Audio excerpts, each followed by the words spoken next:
अस्सलाम वालेकुम स्टूडेंट्स। आप लोग जो है वो मिड टर्म अभी स्टार्ट हो रहे हैं आई थिंक जनवरी से। सो ENG 515 की जो है वो प्ले लिस्ट नहीं है आई थिंक यूट्यूब पे। तो मैंने सोचा कि मैं इस पे नाम बना देती हूँ एक मिड टर्म के लिए वो प्ले लिस्ट बना देती हूँ ताकि आपको इससे हेल्प हो सके। स्टार्ट करते हैं कि टॉपिक फर्स्ट में इसका इंट्रो ही दिया हुआ है। ये वहाँ आप लोग पढ़ लेना कि इंट्रो में क्या है। सेकंड टॉपिक क्या है कि receptive and productive skills. Receptive skills कौन सी होती हैं? Basically skills that we use to receive a language. ऐसी स्किल जिसमें हम किसी भी लैंग्वेज ऐसी स्किल जो हम किसी लैंग्वेज को रिसीव करने के लिए इस्तेमाल करते हैं उन स्किल्स को क्या कहते हैं? रिसेप्टिव। जैसे कि अब मैं इंग्लिश बोल रही हूँ तो आप लोग कौन सी स्किल्स इस्तेमाल कर रहे हैं? आप मुझे सुन रहे हैं या आप लोग जो है मुझे सुन के जो है वो लिख रहे हैं। तो इसमें कौन कौन सी स्किल्स इन्वॉल्व हो गई हैं? Listening and reading. वो स्किल्स जिसमें हम लैंग्वेज को रिसीव करते हैं, वो लैंग्वेज को रिसीव करने के दौरान जो जो स्किल्स जो है वो यूज़ होती हैं उसको क्या कहते हैं? Receptive skills. और इस दौरान दो स्किल्स यूज़ होती हैं, लिसनिंग एंड रीडिंग। लिसनिंग और रीडिंग कौन सी है? Receptive skills. और रिसेप्टिव स्किल्स हमें कौन किस चीज़ के लिए हेल्प करती है? To receive and understand. जैसे कि आप मुझसे इन्फॉर्मेशन ले रहे हैं, जब अब मैं बोल रही हूँ और समझ रहे हैं, आपको समझ आ रही है कि मैं क्या बोल रही हूँ। Receptive skills are also known as passive skills. इनको पैसिव स्किल्स भी कहा जाता है। पैसिव स्किल्स बेसिकली कौन होती हैं? कौन सी स्किल्स होती हैं? दो स्किल्स जिसमें जो है आपको खुद से सेंटेंस बनाने की ज़रूरत नहीं होती है।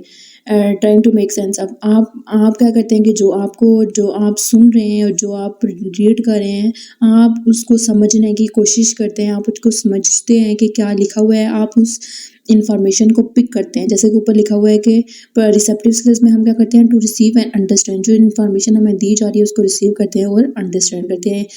पैसिव स्किल्स वो होती हैं जिसमें हम कोई इन्फॉर्मेशन लेते हैं, हम खुद से कोई काम नहीं करते, कोई सेंटेंस एक्सेट्रा नहीं बनाते, जस्ट जो इन्फॉर्मेशन हम पढ़ रहे हैं, रीड कर रहे हैं, उसको हम समझते हैं और इन्फॉर्मेशन गैदर करते हैं।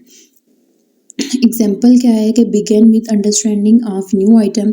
इसकी एग्जाम्पल ऐसे है कि जैसे कि हम कोई आइटम है तो उसके बारे में जैसे कि अंडरस्टैंड करते हैं कि वो आइटम है किस बारे में। Then move on to the use.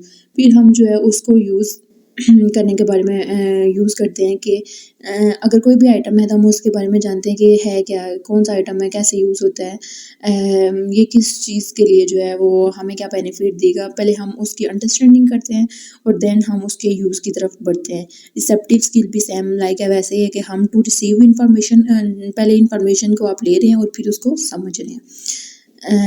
Relationship जो है इनके दरमियान वो स्किल्स के दरमियान कम्प्लेक्स है। और one skill set of naturally sporting. और एक जो स्किल सेट है जैसे लिसनिंग है, हम अच्छा सुनेंगे तो अच्छा जो है वो रीड कर पाएंगे, अच्छा बोल पाएंगे, अच्छा लिख पाएंगे। तो ये जो स्किल्स हैं वो आपस में जुड़ी हुई हैं। प्रोडक्टिव स्किल्स कौन सी हैं? कि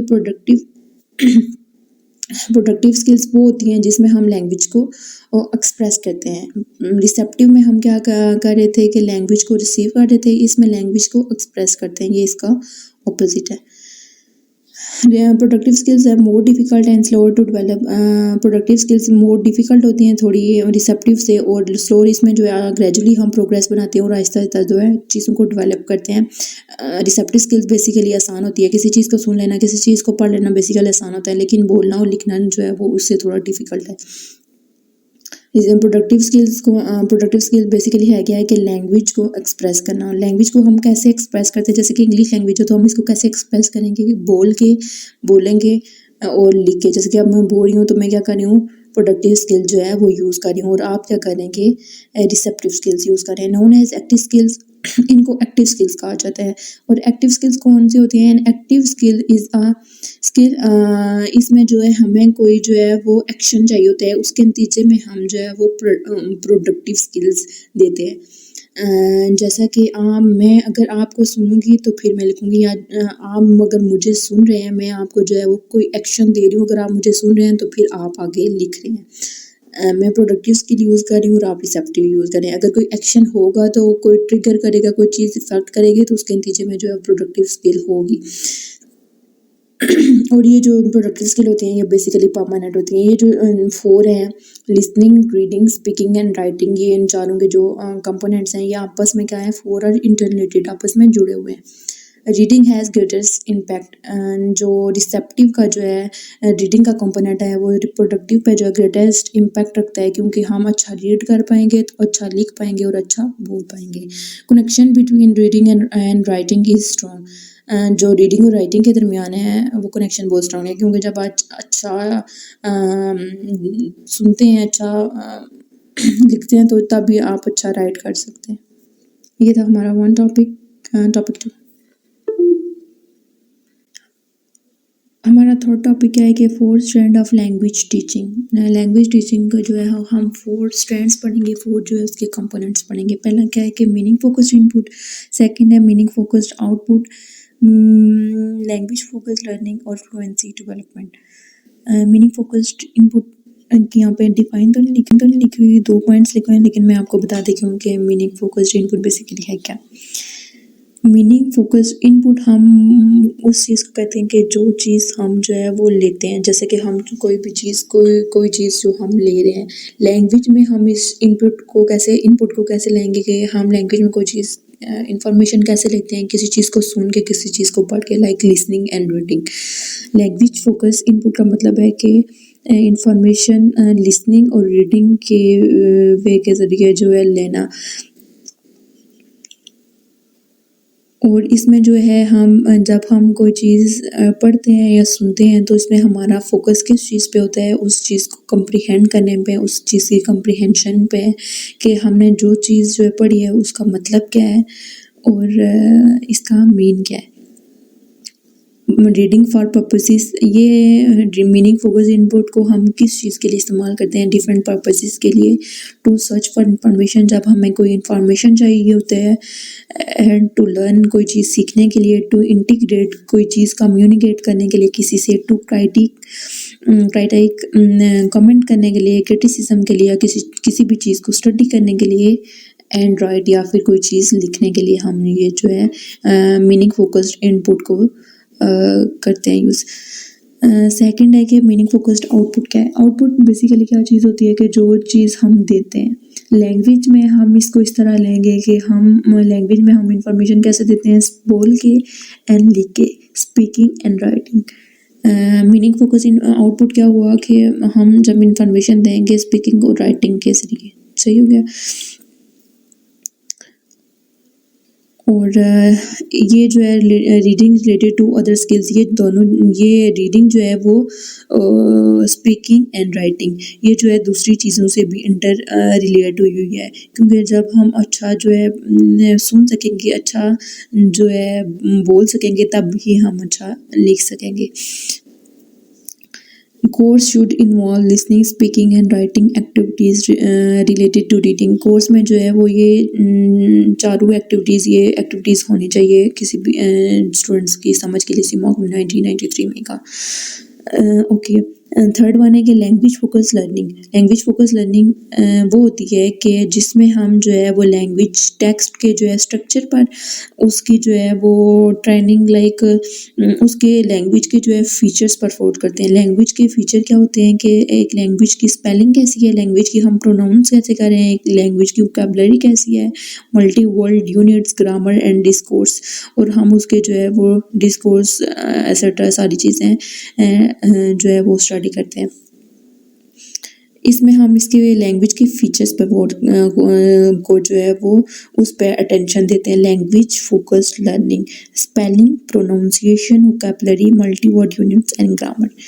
develop skills and knowledge needed for effective reading. Effective reading के लिए हमें क्या जो है वो स्किल्स चाहिए होंगी, जाहिर सी बात है हमें स्पेलिंग्स की जो है वो नो होनी चाहिए, स्पेलिंग को कैसे प्रोनाउंस करते हैं, प्रोनाउंसिएशन क्या है, वोकैबुलरी क्या है, और मल्टी वर्ड्स यूनिट्स का हमारे पास जो है वो ज़हीरा होना चाहिए। ग्रामर की हमें समझ बूझ होनी चाहिए, तब भी हम जो है वो इफेक्टिव रीडिंग की जो स्किल्स है वो डेवलप कर सकेंगे, और तभी हमारे पास इतना नॉलेज होगा। ट्रेनिंग इन रीडिंग स्ट्रेटजीज, और हमें रीडिंग की जो है वो डिफरेंट स्ट्रैटेजीज़ को अपनाना चाहिए अच्छे तरीके से जो है उसको समझने के लिए। Make learners familiar with text structure. Learners को जो है टेक्स्ट स्ट्रक्चर बेसिकली वही होता है कि अगर हम कोई टेक्स्ट पढ़े हैं तो हम उसमें क्या देखेंगे, उसके स्पेलिंग कैसे हैं, स्ट्रक्चर जैसे कि आप लिखा हुआ है तो इसकी स्पेलिंग ठीक है, इसको हम कैसे प्रोनाउंस करते हैं, वोकैबुलरी इसके कौन कौन से और जो है वो सिनोनिम्स हैं, और ग्रामर में ये वर्ड में जो है ठीक तरह से यूज़ हुआ है या नहीं। इस तरह से लैंग्वेज फोकस में हम जो है उसके स्ट्रक्चर पे जो है फोकस करते हैं और उसके लैंग्वेज के फीचर्स पे। ये हो गया थर्ड पॉइंट। हमारा फोर्थ पॉइंट क्या है कि fluency development.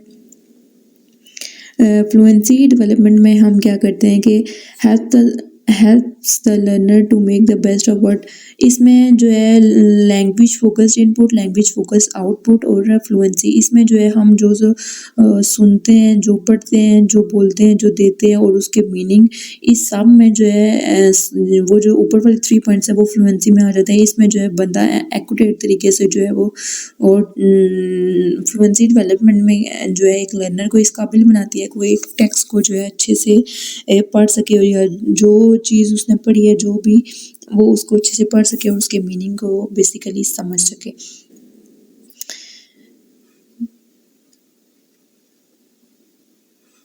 To help learners develop fluency in reading.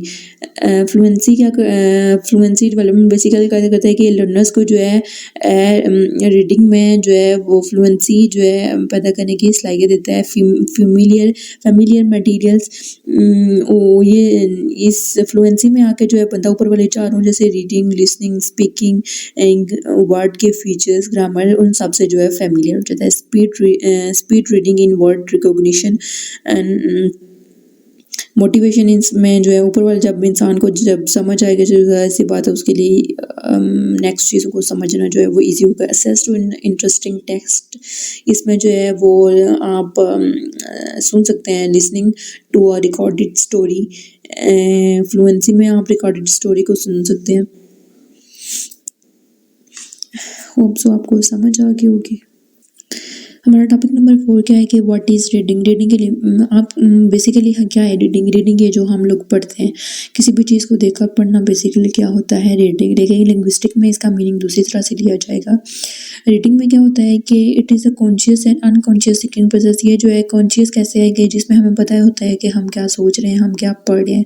And unconscious thinking process, इसमें दो जो है वो चीज़ें इन्वॉल्व होती हैं, कॉन्शियस और अनकॉन्शियस थिंकिंग प्रोसेस। कॉन्शियस में हमें पता होता है कि हम क्या सोच रहे हैं, अनकॉन्शियस में हमें नहीं पता होता कि हम लोग क्या सोच रहे हैं। Reader reconstruct meaning of a text. जब भी हम लोग कोई चीज़ पढ़ते हैं तो हम क्या करते हैं कि वो जो लिखा हुआ है हम उसको जो है उसके मीनिंग को रिकंस्ट्रक्ट करते हैं। जैसे कि कोई भी चीज़ लिखी हुई है तो हम उन अल्फाज को जो है अपने हिसाब से समझे, अपने अल्फाज से जो है वो ढालेंगे।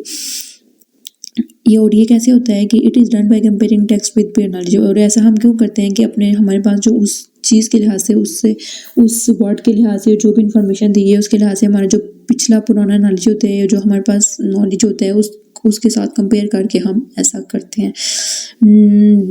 What is reading. रीडिंग में हम क्या करते हैं कि डीकोडिंग एंड कम्प्रीहेंशन करते हैं। मैसेज को रिसीव करते हैं और इसको कम्प्रीहेंड करते हैं, उसको अंडरस्टैंड करते हैं, उसको समझते हैं। रिकॉग्नाइजिंग लैंग्वेज, हम जो है रीडिंग से हमें लैंग्वेज को रिकॉग्नाइज करना आता है, रिकॉग्निशन स्किल्स आती है, और हम क्या करते हैं कि मीनिंग को कंस्ट्रक्ट करते हैं और उसके मीनिंग को कम्प्रीहेंड करते हैं, समझते हैं। ये था हमारा टॉपिक 4।